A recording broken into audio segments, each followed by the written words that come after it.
Hi viewers, ಇವತ್ತು ನಾನು ಮನೆಯಲ್ಲೇ ಹಪ್ಪಳ ಹಿಟ್ಟಿಲ್ದಲೇ ಅಕ್ಕಿನಲ್ಲಿ ನೆನೆಸ್ಬಿಟ್ಟು ಮಾಡೋದು ಯಾವ ರೀತಿ ಅಂತ ತೋರಿಸ್ತೀನಿ.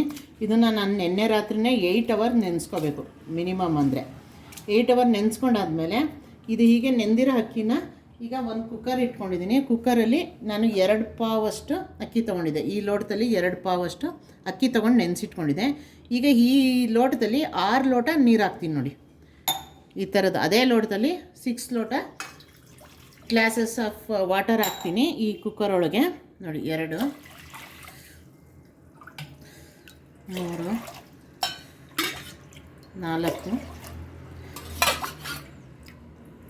5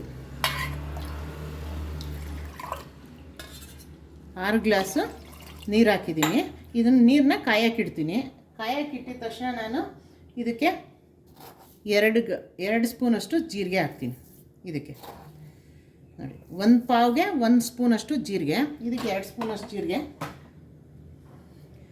ಅಜ್ವೈನು 1 ಸ್ಪೂನಷ್ಟು ಹಾಕಿದ್ರೆ ಸಾಕು, ಜೀರ್ಣ ಶಕ್ತಿಗೆ ಚೆನ್ನಾಗಿರುತ್ತೆ. 1 ಸ್ಪೂನಷ್ಟು ಹಾಕ್ತೀನಿ. ಇದು ಕುದಿ ಬರಲಿ. ಇದಕ್ಕೆ ಮಸಾಲ ಒಂದು 8-10 ಮೆಣಸಿನ್ಕಾಯಿ ಹಾಕ್ಕೊಂಡಿದ್ದೀನಿ, ಹಸಿ ಮೆಣಸಿನ್ಕಾಯಿ. ನೀವು ನೋಡಿ ಪುದೀನ ಮತ್ತು ಕೊತ್ತಂಬರಿ ಸೊಪ್ಪು, ಮಿಂಟ್ ಲೀವ್ಸು ಮತ್ತು ಕೊತ್ತಂಬರಿ ಸೊಪ್ಪು ಹಾಕಿದ್ದೀನಿ.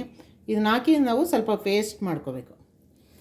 ಪೇಸ್ಟ್ ಮಾಡ್ತೀನಿ ನೋಡಿ. ನೀರು ಕಾಯ್ದಿದೆ. ಈಗ ಅಕ್ಕಿನ ನೆಂದಿರೋ ಅಕ್ಕಿನ ಹಾಕಬೇಕು. 8 ಅವರ್ಸು ನೆನೆಸಿದ್ದೀನಲ್ಲ ನೈಟು, ಈಗ ಹಾಕೋತಾ ಇದ್ದೀನಿ. ಇದನ್ನು ಸಾಕು. 2 ವಿಷಲ್ ಬರಬೇಕು ಇದಕ್ಕೆ. ಲಿಡ್ ಕ್ಲೋಸ್ ಮಾಡ್ತೀನಿ.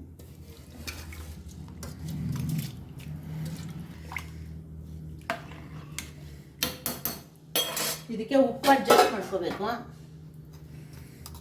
ಇದಕ್ಕೆ 1 ಸ್ಪೂನು 1 ಪಾವ್ಗೆ, ಇನ್ನೊಂದು ಅರ್ಧ ಸ್ಪೂನು 2 ಸೇರಿಸಿ ಸರಿ ಹೋಗುತ್ತೆ. ಬೇಕಾದರೆ ಕಮ್ಮಿ ಆದರೆ ಆಮೇಲೆ ಅಡ್ಜಸ್ಟ್ ಮಾಡ್ಕೋಬೋದು. ಈಗ ಲಿಡ್ನ ಕ್ಲೋಸ್ ಮಾಡ್ತೀನಿ ನೋಡಿ. ಲಿಡ್ ಕ್ಲೋಸ್ ಮಾಡ್ತೀನಿ. 2 ವಿಷಲ್ ಬರಬೇಕು ನೋಡಿ. 2ರಿಂದ 3 ವಿಷಲ್ ಮಾಡಿಕೊಂಡೆ ನೋಡಿ. ಹಿಂಗಾಗಿದೆ ಇದು. ಈ ಥರ ಆಗಿರೋದು ನೋಡಿ, ಈ ಥರ ಹಿಟ್ಟು ಥರ ಆಗಬೇಕು. ಆವಾಗ ಆಗಿದೆ ಅಂತ ನೋಡಿ. ಈ ಥರ ಈಗ ಈ ಟೈಮಲ್ಲಿ ಈ ಬಿಸಿ ಇದ್ದಾಗ ಈ ಮಸಾಲೆ ರುಬ್ಬಿದ್ನಲ್ಲ, ಪುದೀನ, ಹಸಿಮೆಣಸಿನ್ಕಾಯಿ, ಕೊತ್ತಂಬರಿ ಸೊಪ್ಪು, ಇದನ್ನು ಇದಕ್ಕೆ ಸೇರಿಸ್ಕೋಬೇಕು. ಇವಾಗ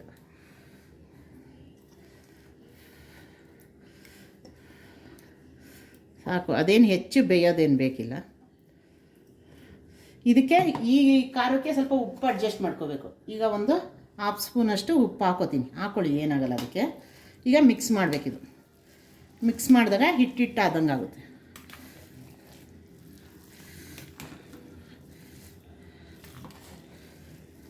ನೋಡಿ. ಈ ಥರ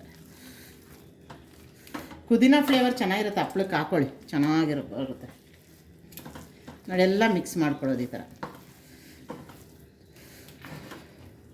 ನೋಡಿ. ಈ ಥರ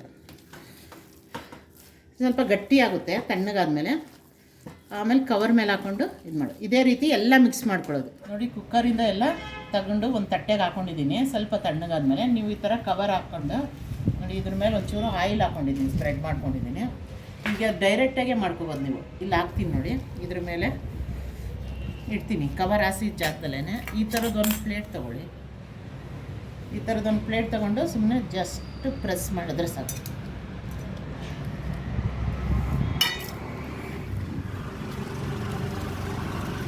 ಇನ್ನೂ ಅಗಲಬೇಕು ಅಂದರೆ ತೆಳುವಾಗಿ ಮಾಡ್ಕೋಬೋದು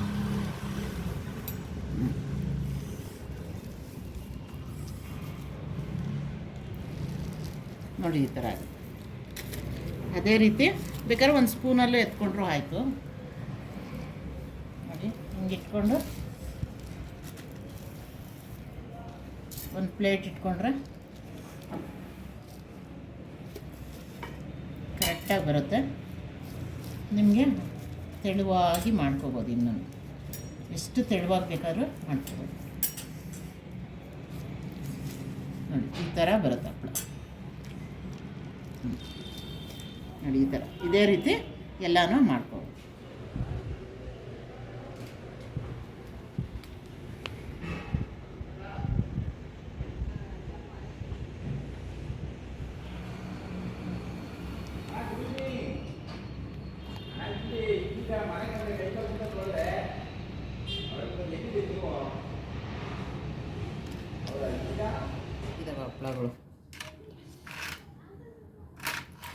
ಎಷ್ಟು ಚೆನ್ನಾಗಾಗಿದೆ ನೋಡಿ, ಎಷ್ಟು ತೆಳುವಾಗಿ. ಈಗ ಅದನ್ನು ಕಾದಿರೋ ಎಣ್ಣೆಗೆ ಹಾಕ್ತೀನಿ.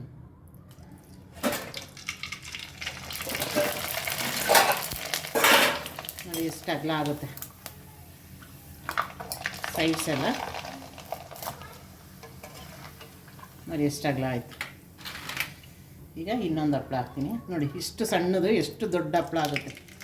ನೀವು ಯಾವ ಸೈಜಲ್ಲಿ ಹಪ್ಪಳ ಆಗುತ್ತೆ ನೋಡಿ. ಮನೆಯಲ್ಲಿ ಯಾವುದೋ ಹಿಟ್ಟು ಬೀಸ್ದಲೆ ಅಕ್ಕಿಯಿಂದ ಅನ್ನನ ತುಂಬ ಚೆನ್ನಾಗಿ ಬೇಯಿಸಿ ಅದರ ಮಸಾಲ ಹಾಕಿ ಹಪ್ಪಳ ಮಾಡಿಕೊಂಡ್ರೆ ಎಷ್ಟು ಸಕ್ಕತ್ತಾಗಿರುತ್ತೆ.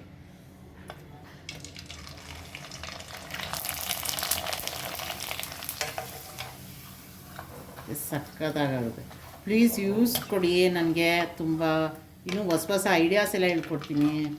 ಯಾವುದು ಮನೇಲಿರೋ ಥಿಂಗ್ಸ್ ಯಾವುದು ವೇಸ್ಟ್ ಆಗಬಾರ್ದು. ಎಷ್ಟಾಗಲ್ಲ.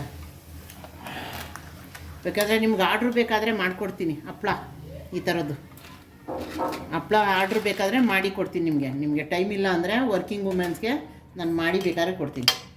ನೋಡಿ ಈ ಥರ ಇರುತ್ತೆ. ನೋಡಿ ಹೇಗೆ ಹೂವು ಥರ ಅರಳು. ಜಸ್ಟ್ ಸುಮ್ಮನೆ ಸೈಡ್ಸು ಹಿಟ್ಟು ಮಾಡ್ದಲೇ ಡೈರೆಕ್ಟಾಗಿ ಮಾಡಿರೋ ಹಪ್ಪಳ ನೋಡಿ ಎಷ್ಟು ಸಕ್ಕತ್ತಾಗಿದೆ. ಇದನ್ನು ಬ್ರೇಕ್ ಮಾಡಿ ನೋಡ್ತೀನಿ. ಈ ಥರ ನೀವು ಮಾಡ್ಕೊಳ್ಳಿ ಈಸಿಯಾಗಿ. ತುಂಬ ಒತ್ತೋದು ತುಂಬ ಈಸಿ ಆಗುತ್ತೆ, ಬೇಗನೂ ಆಗುತ್ತೆ. Thank you.